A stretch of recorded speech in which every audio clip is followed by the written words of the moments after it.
gelaring punang bujeng pura ingkang katemben kaya mangkon kepareng sawatra penerak hanggana rakas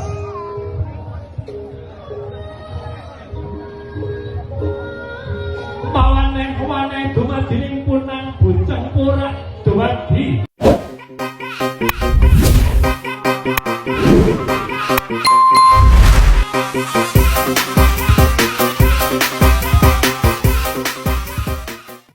jagat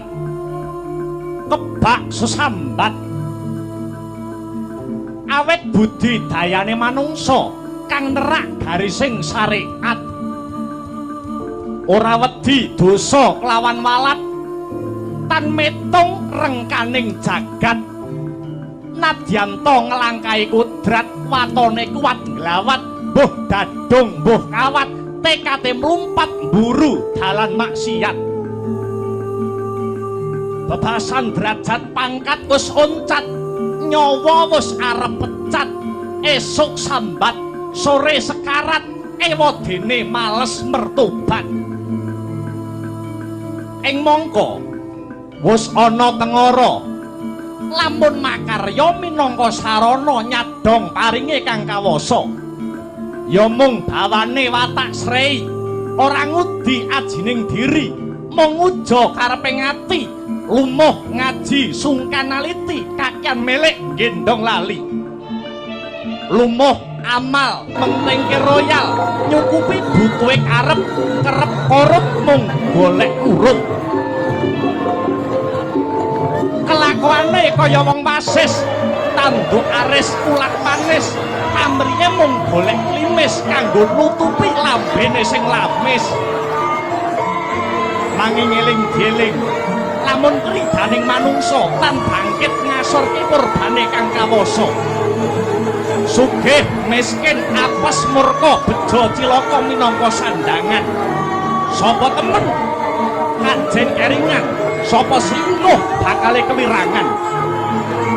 urip ana donya mung kari milih dalane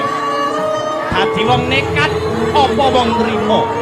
muja ilat apa njaga aruming asma murtad apa ngrasuk agama dadi wong jahat apa pilih dadi wong utama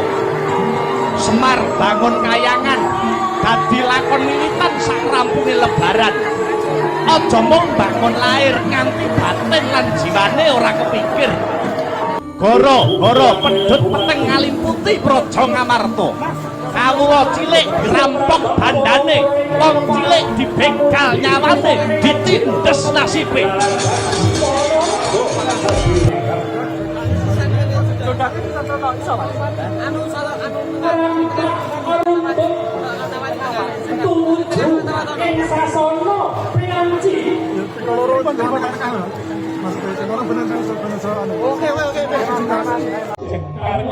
bagus supo manggono gawe soro wis tak kewerane jagat kebak sesambat awet budi dayane manungsa kang nerak garising syariat ora wedi dosa kelawan walat tan metung rengkaning jagat nadyanto ngelangkai kudrat watone kuat glawat mbuh dadung mbuh kawat tekate mlumpat mburu dalan maksiat bebasan derajat pangkat wis oncat nyawa wis arep pecat esuk sambat sore sekarat ewadene males mertobat ing mangka wis ana tengara lamun makarya minangka sarana nyadong paringe kang kawasa ya mung bawane watak srei ora ngudi wong-wong lho mung uja kareping ati lumuh ngaji sungkan aliti kakian melek gendong lali lumuh amal mentengke royal nyukupi butuhe karep kerep korup mung golek urut kelakuane kaya wong wasis tanduk aris ulat manis pamriye mung golek klimis kanggo nutupi lambene sing lamis nanging eling-eling lamun kridaning manungsa tan bangkit ngasorke purbane kang kawoso melu pokoke sugih miskin apes murka bejo cilaka minangka sandangan sapa temen kajen eringan sapa selingkuh bakale kewirangan urip ana donya mung kari milih dalane dadi wong nekat apa wong trima muja ilat apa njaga karuming asma murtad apa ngrasuk agama dadi wong jahat apa pilih dadi wong utama Semar bangun kayangan dadi lakon wiwitan sak rampunge lebaran aja mung bangun lair nganti batin lan jiwane ora kepikir goro pedhut peteng ngalimputi praja Ngamarta kawula cilik grampok bandane tong cilik dibegal nyawane ditindes nasibe jagat kebak sesambat awet budi ayane manungsa kang nerak garising syariat ora wedi dosa lawan walat tan metung rengkaning jagat nadyanto ngelangkai kudrat patone kuat gawat buh dadung buh kawat tekate mumpat guru dalan maksiat bebasan derajat pangkat wis oncat nyawa wis arep pecat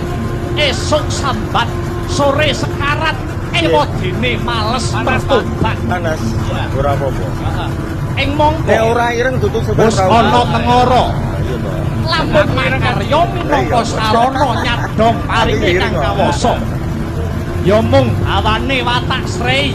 ora ngudi ajining diri mung uja kareping ati umuh ngaji sungkan aliti kakyan melek gendong lali lumuh amal mentingke royal nyukupi butuhe karep kerep korup mung golek urut kelakuane kaya wong wasis tanduk aris ulat manis pamriye mung golek klimis kanggo nutupi lambene sing lamis nanging eling-eling lamun kridaning manungsa tan bangkit ngasorke purbane kang kawoso sugih miskin apes murka bejo cilaka minangka sandangan sapa temen kajen keringan sapa selingkuh bakale kewirangan urip ana donya mung kari milih dalane dadi wong nekat apa wong trima muja ilat apa njaga karuming asma murtad apa ngrasuk agama dadi wong jahat apa pilih dadi wong utama Semar bangun kayangan dadi lakon wiwitan sak rampunge lebaran aja mung bangun lair nganti batin lan jiwane ora kepikir